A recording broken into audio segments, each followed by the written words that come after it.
సదాశివసమారంభాం వ్యాసశంకరమధ్యమాం అస్మదాచార్యపర్యంతాం వందే గురుపరంపరాం.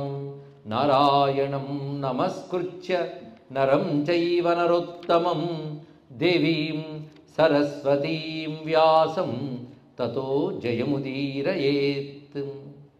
సదంచితముదంచిత నికుంచిత పదం జల జలంచలిత మంజుకటకం పతంజలి దృగంజనమనంజనమచంచల పదం జనన భంజనకరం కదంబరుచిమంబరవసంపరమమంబుద కదంబక విడంబకగళం చిదంబుధిమణింబుద హృదంబుజరవింపర చిదంబర నటం హృది భజా. చిదంబుధిమణింబుద హృదంబుజరవింపర చిదంబర నటం హృది భజా. పర చిదంబర నటం హృది భజా.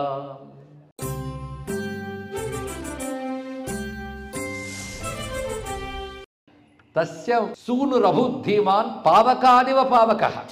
అగ్ని నుంచి అగ్ని వచ్చినట్టు వచ్చేట. ఆయన పేరేమిటంటే మధ్యంధన పుత్రుడు కనుక మాధ్యంధనుడు అనే పేరుని చెప్తున్నారు ఇక్కడ. ఈయన తర్వాత మరొక పేరు వస్తుంది, శివుడు ఇస్తాడు. ఇప్పుడు మాత్రం ఆయన పేరు మాధ్యంధనుడు. ఆ మాధ్యంధునికి బాల్యంలోనే సకాలంలో ఉపనయనం చేశారు. సకాలం అంటే ఎంతండి? 21 ఏళ్ళు, లేదా పెళ్లి చేసుకోవడానికి ముందు రోజు. అది కాదు ఉపనయనానికి సకాలం. ఉపనయన కాలం ఉంటుంది కదా, వాడికి ఎప్పటిప్పుడు చేయాలి అంటే 3 ఏళ్ల నుంచి చెప్పాడు. గ్రహణ శక్తి బట్టి వాడిని చేయవచ్చు. ఆదిశంకర్లకు 3 ఏళ్ళకి సిద్ధమయ్యారట. వాళ్ళ నాన్నగారు వెళ్ళిపోవడం వల్ల 5 ఏళ్ళకి చేశారు. అది వేరే విషయం. గ్రహణ శక్తి ఉండాలి. కానీ సకాలంలో సర్వం ధర్మజ్ఞస్య విధాయస్య కులోచితం సమాధ్యాప్య. అతనికి చక్కగా కాలేన సకాలంలో ఉపనయన సంస్కారం చేసి వేదాంగ విద్యలు నేర్పుతూ, అప్పుడు ఒకరోజు చూసి నాయన యోగ్యుడు వెయ్యర్రా అని తండ్రి పిలిచి పంచాక్షరం మహాదివ్యం పంచాక్షరి విద్యను ఉపదేశించాడు. ఎప్పుడు? ఉపనయన సంస్కారం చేసి వేదాంగాలు నేర్పి ఒకరోజు ఇతడు యోగ్యుడు అయ్యాడని పిలిచి పంచాక్షరి విద్యను ఉపదేశించాడు. అది ఎటువంటిదంటే పాశవిచ్ఛేద కారణం. మోక్షానికి అవరోధములుగా ఉన్నటువంటి అజ్ఞాన రూపమైన పాశములను తొలగించే విద్య పంచాక్షరి విద్య. ఆ విద్యను పరిచయం చేస్తున్నాడు చూడండి. పాశవిచ్ఛేద కారణం స రహస్యం సదోపాస్యం ఉపదిశ్య యథావిధి. మంత్రం ఇచ్చేటప్పుడు మంత్రంలో ఉన్న రహస్యాలు ఏమిటి? రహస్యములంటే గురుముఖత మాత్రమే తెలుసుకొనవలసిన వాటిని రహస్యములు అంటారు. ఇదొక మాట. గురుముఖత మంత్రం ఇస్తూ మంత్రం ఎలా జపం చేయాలి, దాని అంగన్యాసం ఏమిటి, కరన్యాసం ఏమిటి, దాని అర్థం ఏమిటి, దానిలో చెప్పబడే దేవత ఎవరు, విధానం ఏమిటి, ఇవన్నీ చెప్పి ఉపదేశించారండి మంత్రాన్ని. అలాగా రహస్యం సదా ఉపాస్యం ఉపదిశ్య యథావిధి. ఇది చెప్పి దీన్ని నిరంతరం జపం చేసుకో అన్నాడు. వెంటనే మఠం వేసి కూర్చుని తండ్రే గురువు వీరికి ఇంకెవరు కాదు అని పాద నమస్కారం చేసి, చాలా సంతోషం, ఈ మహామంత్రం అనేక జన్మల పుణ్యములుంటే కానీ లభించదు, నాకు అది లభించింది. మంత్రం పుచ్చుకున్న వెంటనే పండించుకోవాలి. పండించుకోవాలంటే తపస్సు చేత మంత్రము పండుతుంది. అంటే నియమపాలనతో మంత్రాన్ని అనుష్ఠానం చేయాలి. ఇక్కడ ఈ మంత్రం చెప్తున్నారని దీని గురించి చెప్పుకున్నాం. ఏ మంత్రానికైనా ఇదే పద్ధతి. గురువులు ఇచ్చిన వెంటనే దాన్ని పండించుకోవాలి. అది ఇచ్చిన వెంటనే చేయవలసింది, పురతః చేయాల్సిందిగా పురశ్చరణ అని పేరు దానికి. మంత్రం పుచ్చుకున్న వెంటనే చేయాలి పురశ్చరణ. దానివల్ల పండించుకుంటారు మంత్రాన్ని. అందుకు ఇది చెయ్యాలి అంటే నాకు తగ్గ విధానంతో తపస్సు చేసుకోవడానికి అనుమతించండి. తపస్సు ఎలా చేయాలో చెప్పండి అన్నాడు. అంటే మంత్రం పండించుకునే తపస్సు వల్ల. కనుక మంత్రం తపస్సుగా చేసుకోవాలి. ఇది గురువుగారు ఇచ్చారు, రోజుకింత జపం చేసుకుంటున్నాను కాబట్టి తపస్సుగా చేసుకోవాలి. కానీ నేను తపస్సు చేసుకోవాలనుకుంటున్నాను, కానీ గొప్ప తపస్సు ఎలా చేయాలో నాకు మీరే చెప్పండి. అది కూడా గురువుని అడుగుతున్నాడు. పైగా తపస్సులు చాలా చాలా శాస్త్రాల్లో వింటూ ఉంటాం. ఆ తపస్సుల్లో ఏది గొప్ప తపస్సు, ఏ తపస్సు చేస్తూ నేను మంత్రం చేసుకోవాలో చెప్పండి. ఇది సాధకులకు పనికొచ్చే విషయం అవునా కదా చెప్పండి. అంటే కథ చెప్తూ ఉన్న నెపంతో సాధకులకు కావలసినటువంటి ఉపదేశములు ఇవ్వడమే పురాణ కథల్లో ప్రధాన ప్రయోజనం. ఇన్ని ప్రయోజనాలతో పురాణ కథ తయారవుతుంది. అంతేగాని మంచి కాలక్షేపం కోసం కాదు.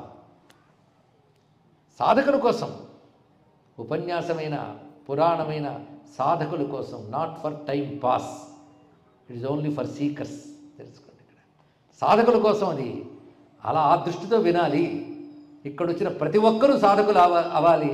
సాధకులై వచ్చిన వారికి నమస్కరిస్తూ ఈ విషయాన్ని చెప్తున్నాను. ఇక్కడ ఇప్పుడు చెప్తున్నది ఎవరైనా తీసుకోవచ్చు, కబుర్లు కాదండి ఆధ్యాత్మికత అంటే. ఇక్కడ కాలక్షేపం కాదు, సాధన సాధన సాధనలోకి వెళ్ళాలి, ప్రాక్టీస్ చేయాలి ఇక్కడ. కనుక మంత్రాన్ని తపస్సు చేసుకోవాలి. నేను ఎలా తపస్సు చేస్తే శివుడు సంతోషిస్తాడో ఆ తపస్సు విధానం నాకు చెప్పు. ఎందుకంటే నేను నాకు తెలిసిన తపస్సుల గురించి చెప్తాను ముందు మీకు. అందులో ఏదైనా ఎంచుకోమంటే ఎంచుకుంటాను, కాదు ఇవేవి కాదు మరొకటి ఉందంటే చెప్పండి. కొంతమంది ఏం చేస్తారంటే హేమంత కాలంలో శిశిర ఋతువు నాడు ఆ మంచు కురుస్తున్న చోట్లకు వెళ్ళి వాళ్ళు తపస్సు చేస్తారు. మరికొంతమంది వేసవి కాలంలో పంచాగ్ని మధ్యలో తపస్సు చేస్తారు. అందుకని చలికాలంలో హీటర్ వేసుకు తపస్సు చేయడం గురించి కాదు ఇక్కడ చెప్పేది. చలికాలంలో హిమోత్పర్వత ప్రాంతాల్లో తపస్సు చేయడం, వేసవి కాలంలో పంచాగ్ని మధ్యం. పంచాగ్ని మధ్యం అంటే 4 దిక్కుల అగ్నిని మంత్రములతో ప్రతిష్ఠ చేసుకుని పైన సూర్యమండలాన్ని చూస్తూ తపస్సు చేయడం. ఈ తపస్సునంతటినీ భారతీయ తపోవర్ణంలో కాళిదాసు వర్ణిస్తాడు అద్భుతంగా కుమార సంభవంలో. అలా చేస్తారు.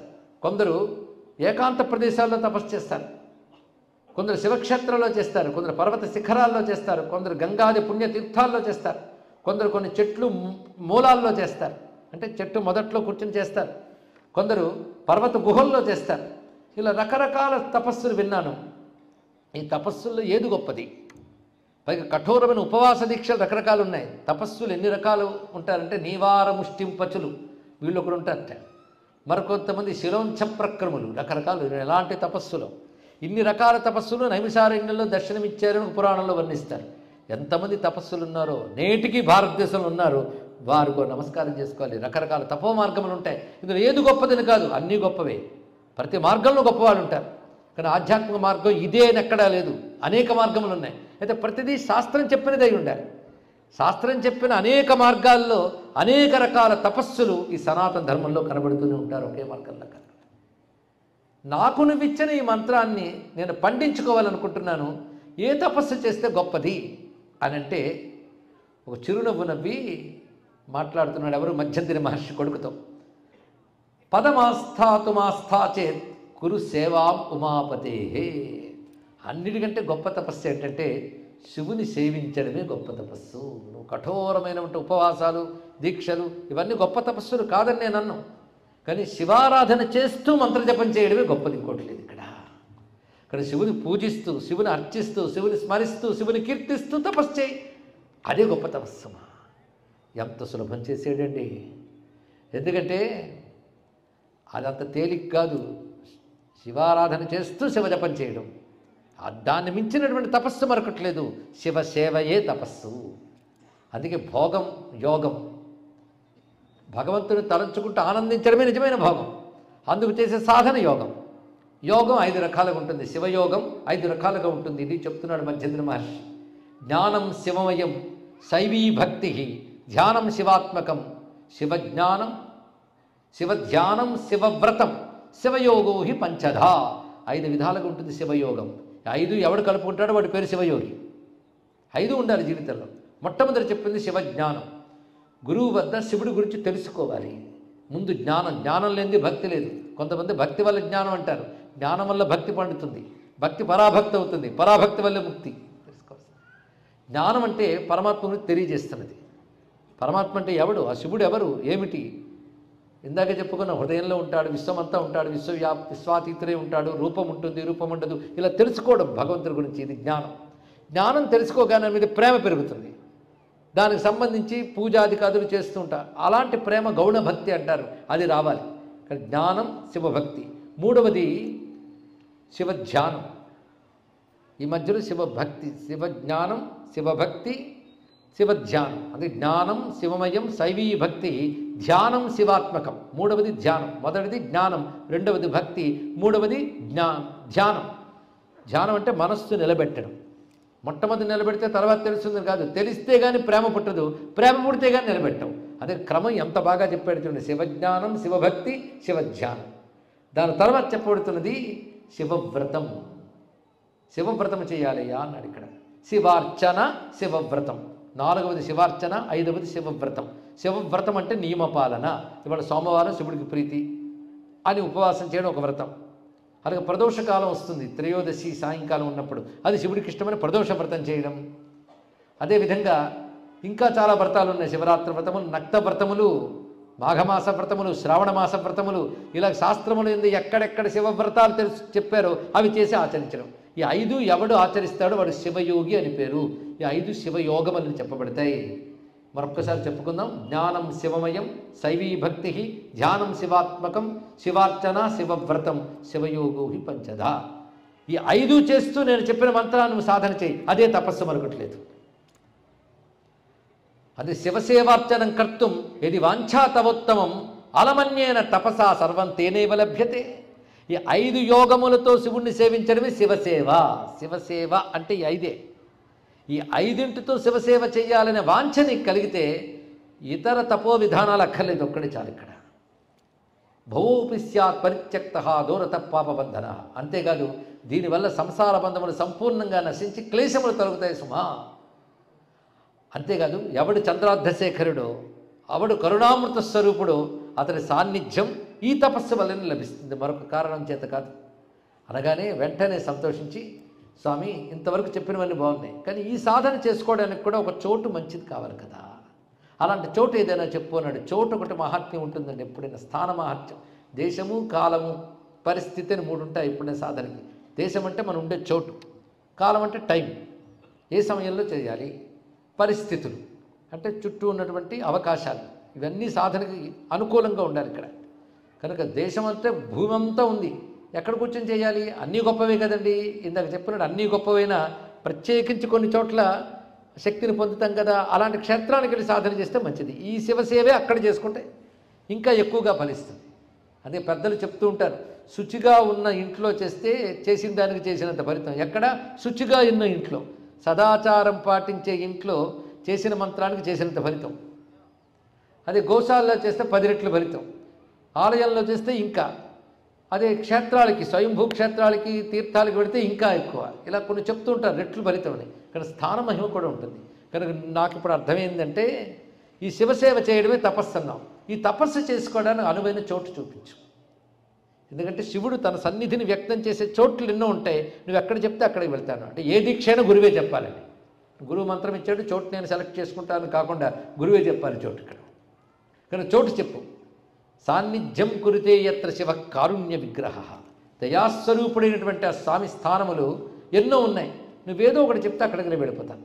జనక త్వం మమాచక్ష్వ తదిహ స్థానముత్తమం కరిష్యామి మహత్తత్ర తపో జన్మ నివృత్తయే.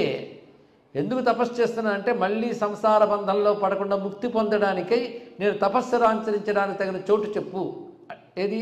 శివుడు ఎక్కడ సన్నిధి చేసి ఉంటాడో ఆ చోట్లలో ఒక గొప్ప చోటు చెప్పు అన్నాడు. అంటే శివుడున్న చోటు కావాలి నాకు, శివుడున్న చోటు చెప్పు అంటే కొంతసేపు ఆలోచించి మధ్యంతరి మహర్షి చిరునవ్వు నవ్వెట్ట. ఏమడిగా మళ్ళీ శివుడున్న చోటు చెప్పు, శివుడు లేని చోటు చెప్పు అన్నాడు ఆయన. ఎందుకంటే శివుడు లేనిది ఎక్కడయ్యా? అనంత విశ్వం శివస్థానం. ఇలాగే మొదలు పెడతారండి గురువులు.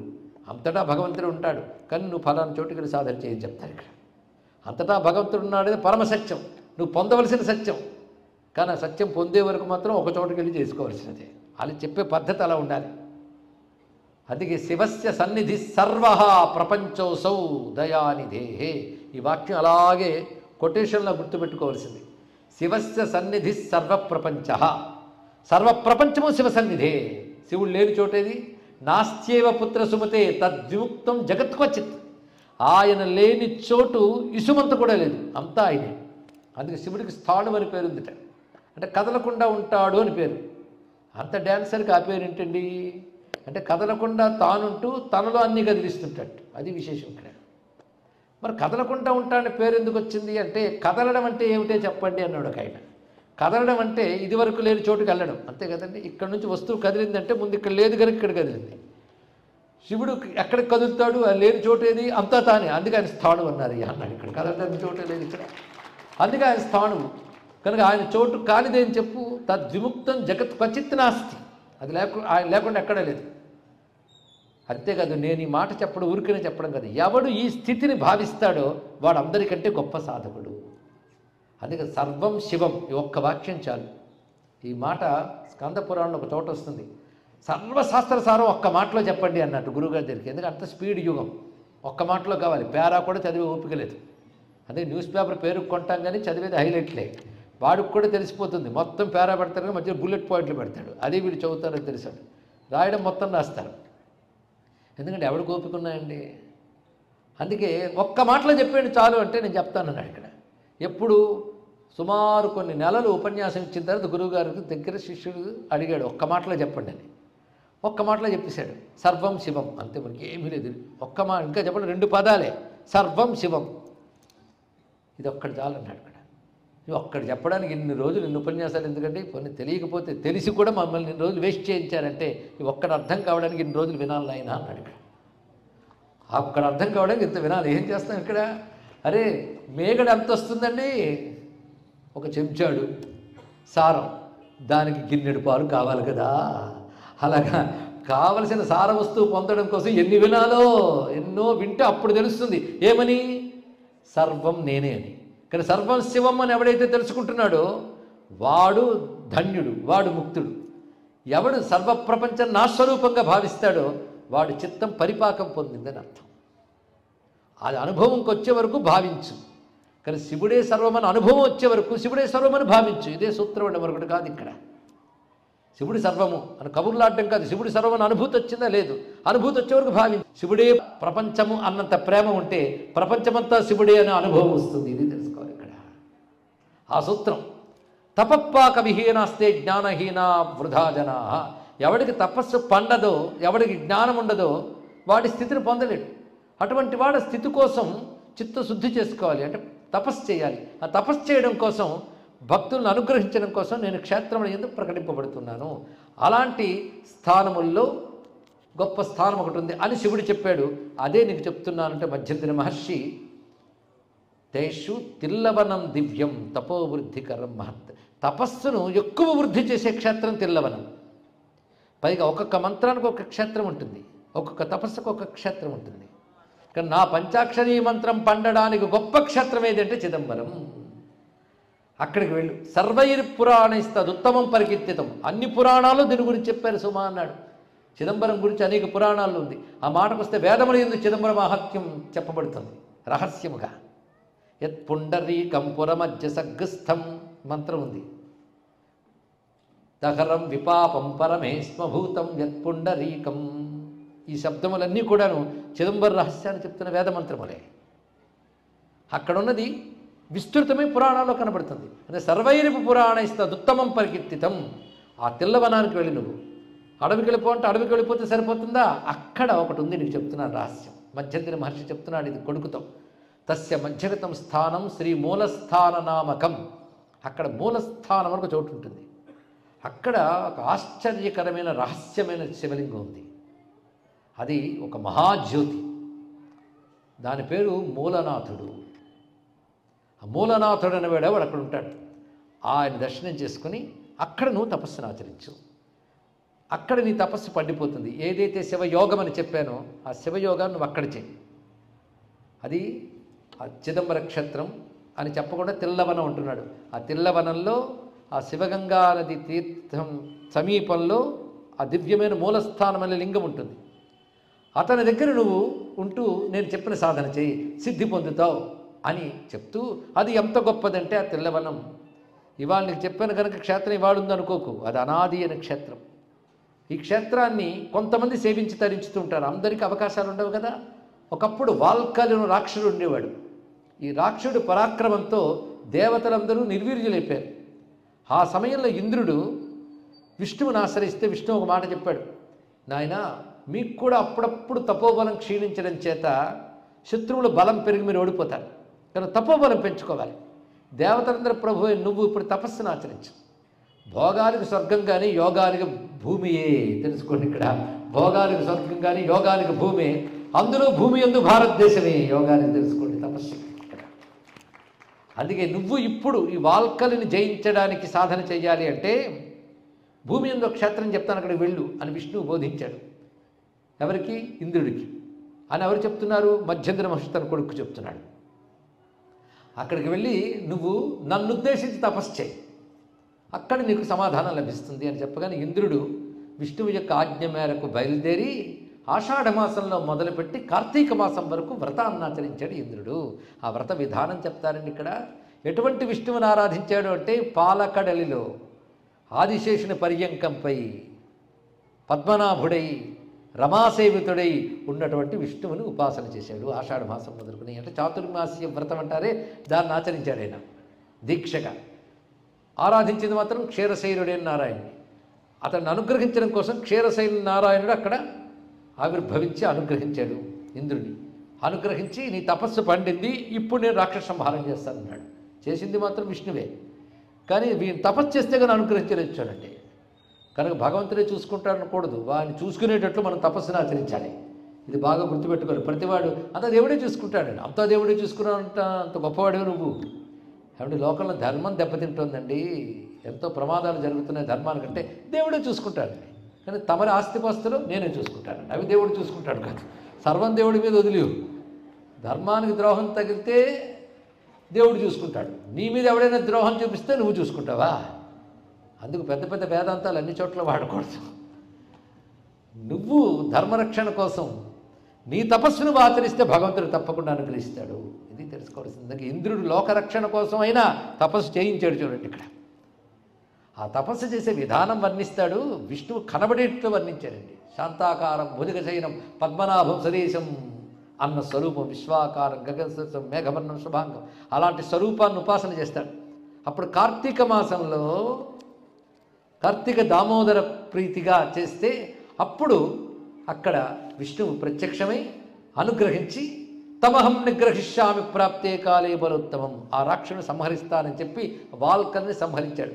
అంటే విష్ణువును ఉద్దేశించి తపస్సు చేయడానికి ఉత్తమమైన క్షేత్రం చిదంబరం. అంటే ఇక్కడ చిదంబరానికి చేసే శివ తపస్సే కాదు, విష్ణువుకు సంబంధించి తపస్సు కూడా చేశాడు. ఇరువురు అనుగ్రహించారు.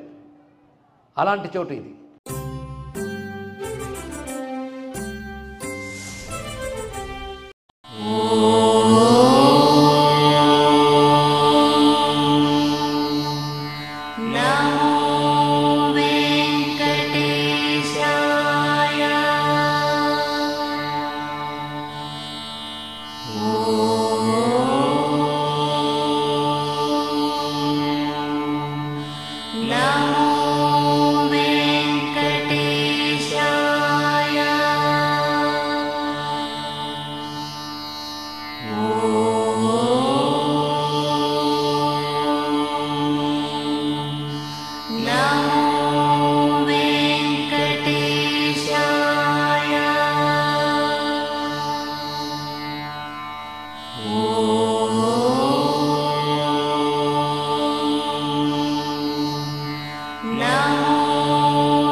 Now